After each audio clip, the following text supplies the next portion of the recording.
तेज दौड़ना हर कोई चाहता है, लेकिन हर कोई तेज नहीं दौड़ पाता है। दौड़ के अनगिनत फायदे हैं और साथ ही अगर आज के समय में अगर कोई अपना कैरियर डिफेंस भी बनाना चाहता है तो उसके लिए दौड़ तो बहुत ही ज्यादा जरूरी है। तो आज की इस वीडियो में हम लोग बात करने जा रहे हैं कुछ ऐसे तकनीक के बारे में जिसे अगर आप अपने दौड़ में अप्लाई करते हो तो आपका जो दौड़ की स्पीड है वो बहुत ज्यादा बढ़ जाएगी। और साथ ही कुछ ऐसे गलतियों के बारे में भी बात करेंगे जिसे आप हर दिन करते हो और इन्हीं गलतियों की वजह से आपकी दौड़ की स्पीड इंक्रीज नहीं हो पाती है। और सिर्फ इतना ही नहीं, आज हम लोग ये भी बात करेंगे कि आपका दौड़ते वक्त अगर आपकी सांसें फूलने लगती है, आप बहुत जल्दी थक जाते हो, तो इसे आप कैसे ठीक कर सकते हो। क्योंकि अगर आपकी सांसें नहीं फूलेगी तो आप बहुत दूर तक बहुत स्पीड से दौड़ पाओगे, वो भी बिना थके। तो दोस्तों इस वीडियो को पूरा जरूर देखना, क्योंकि अगर आप एक भी तकनीक को मिस करते हो तो आप सही से नहीं दौड़ पाओगे। तो चलिए वीडियो को शुरू करते हैं। टिप्स नंबर 1, दौड़ने से पहले वार्म अप जरूर करें। देखिए, जब हम लोग दौड़ने जाते हैं तो उससे पहले हमारी बॉडी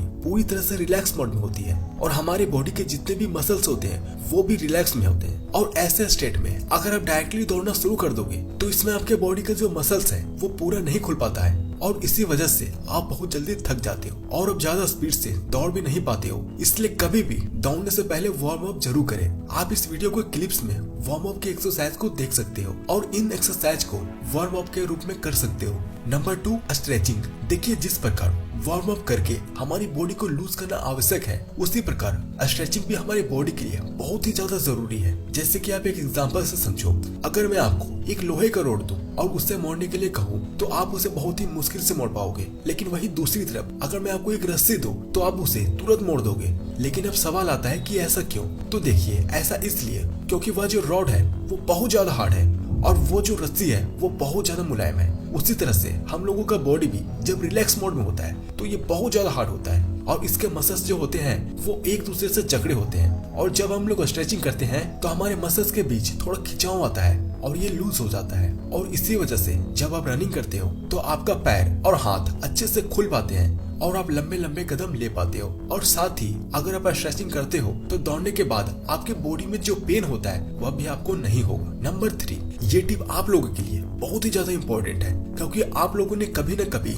ये जरूर सोचा होगा कि सही में दौड़ने का तरीका क्या है। वाकई में हमारे शरीर का पोजीशन जो है वो रनिंग के दौरान कैसा होना चाहिए, हम लोगों को किस तरह अपने पैरों को पटकना चाहिए। तो देखिए, जब आप दौड़ते हो तो इसमें आपके बॉडी का जो पोजीशन है वो कम से कम 20 से 30 डिग्री तक आगे की तरफ झुका होना चाहिए। लेकिन ध्यान रहे, आपका बॉडी तो झुका रहना चाहिए लेकिन आपका सर झुका नहीं रहना चाहिए, वो पूरी तरह से स्ट्रेट हो। क्योंकि जब हम लोगों की बॉडी आगे की तरफ झुका रहता है तब हम लोगों की बॉडी को ऐसा फील होता है कि वह आगे गिरने वाला है और इस वजह से वो बहुत ही जल्दी जल्दी पैरों को आगे की तरफ पटकता है ताकि आप गिरने से बच सको। और ऐसे दौड़ने से आपकी स्पीड भी बहुत ज्यादा बढ़ जाती है। और अब हम बात करते हैं पैरों को कैसे पटके। तो देखिए, दौड़ते वक्त आपको अपने पैरों को सीधा पूरी तरह से फ्लैट पटकना है, क्योंकि जब हम लोग अपने पैरों को पूरी तरह से फ्लैट पटकते हैं तो उसमें हमारी बॉडी बहुत कम थकती है, लेकिन इससे हमारी स्पीड थोड़ा धीमा हो जाता है। और इसलिए अगर आपको रेस को कंप्लीट करना है तो आपको पूरी रेस में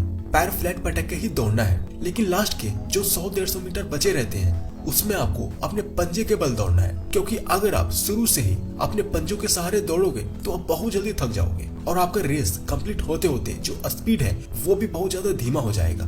तो इसलिए ध्यान रहे कि आप जब भी रेस की शुरुआत करो तो उस समय अपने पैरों को सीधा पटकना है और जैसे ही आपकी रेस के 100 से 150 मीटर बचे तो उस समय आपको अपने पंजों के सहारे अपनी पूरी जी जान लगा के दौड़ना है। नंबर 4, आप में से बहुत लोगों का यह सवाल होता है कि दौड़ते वक्त नाक से सांस ले या फिर मुंह से। तो देखिए, दौड़ते वक्त जितनी स्पीड जरूरी है उतनी ही ज्यादा जरूरी आपका सांस लेना भी है। और अगर आपको दौड़ते वक्त सांस लेने का तरीका पता नहीं है तो आप थोड़ी दूर दौड़ते ही पूरी तरह से थक जाओगे, आपकी सांस से फूलने लगेगी। तो देखिए, जैसे ही आप रेस को शुरू करो उस समय आप कोशिश करो कि आप पूरी तरह से अपने नाक से सांस लो और नाक से सांसों को छोड़ो।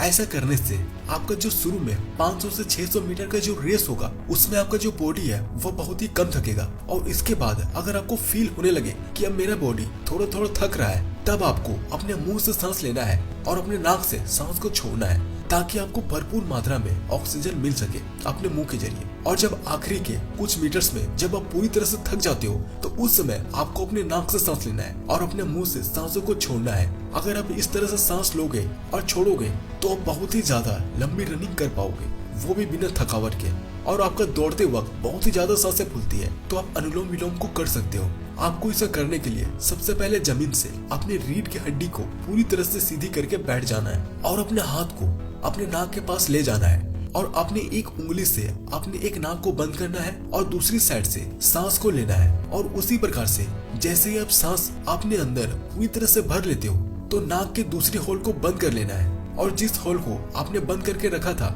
आपको उसे खोल देना है। आप उस होल से अपनी सांस को पूरी तरह से छोड़ देना है और इस प्रकार से आपको कम से कम दौड़ने से पहले 10 से 15 मिनट तक करना है। इससे आपकी सांसें तो फुल्ला बंद हो ही जाएगी, साथ ही साथ इसका एक और प्रॉफिट है, वो ये कि इससे आपका दिमाग बहुत ही ज्यादा शार्प और तेज होने लगता है। नंबर 5, रेस को स्पीड से दौड़ने के लिए आपके पैरों को मजबूत होना भी जरूरी है, क्योंकि अगर आपका पैर मजबूत होगा तो आप बिना थके बिना किसी दर्द के आसानी से दौड़ पाओगे। इसलिए आपको हर दिन अपने पैर को मजबूत बनाने के लिए ये 2 एक्सरसाइज जरूर करना चाहिए। Number 1, squat. इस एक्सरसाइज को करने के लिए आपको हो सके तो अपने हाथ में कुछ ले लेना, नहीं तो आपको सिंपल है, आपको इस तरह से बैठना है और उठना है, बैठना है और उठना है। इससे आप अपनी बॉडी के हिसाब से जितना देर हो सके उतना करो।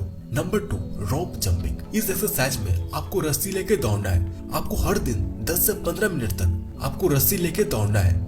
अगर आपके पास रस्सी नहीं है तो आप ऐसे ही दौड़ सकते हो। तो दोस्तों ये जो 2 एक्सरसाइज है इससे आपका जो पैर है वो बहुत ही ज्यादा मजबूत बन जाती है और अगर आपका पैर मजबूत होगा तो आप बहुत ही ज्यादा लंबी रेस को आसानी से दौड़ सकोगे। नंबर 6, दौड़ लगाने के लिए अच्छी कंपनी के जूते को ही खरीदें और ध्यान रहे कि आपका जो जूता है वो आपके पैर से थोड़ा बड़ा होना चाहिए और थोड़ा चौड़ा भी होना चाहिए, क्योंकि आप में से बहुत लोग ये गलती करते हो कि आप बहुत ही टाइट जूते को पहनते हो और इसकी वजह से क्या होता है कि आपके पैरों का जो ब्लड सर्कुलेशन है वो पूरी तरह से धीमा हो जाता है और इसकी वजह से आपके पैरों में सही मात्रा में ब्लड नहीं पहुंच पाता है और इसलिए आपका पैर बहुत जल्दी थक जाता है। तो इसलिए ध्यान रहे कि आप जब भी जूते खरीदे तो उससे अपने पैर से थोड़ा सा बड़ा ही खरीदे। नंबर 7, आपको एक लंबी रेस लगाने के लिए आपको अपनी बॉडी में एनर्जी की जरूरत होती है और ये एनर्जी आपको अपने खान पान से मिलता है। आप जो डाइट लेते हो उससे एनर्जी मिलता है। तो देखिए आपके डेली डाइट से आपके बॉडी को उतना एनर्जी नहीं मिल पाता है जितना कि दौड़ने के लिए उसे चाहिए।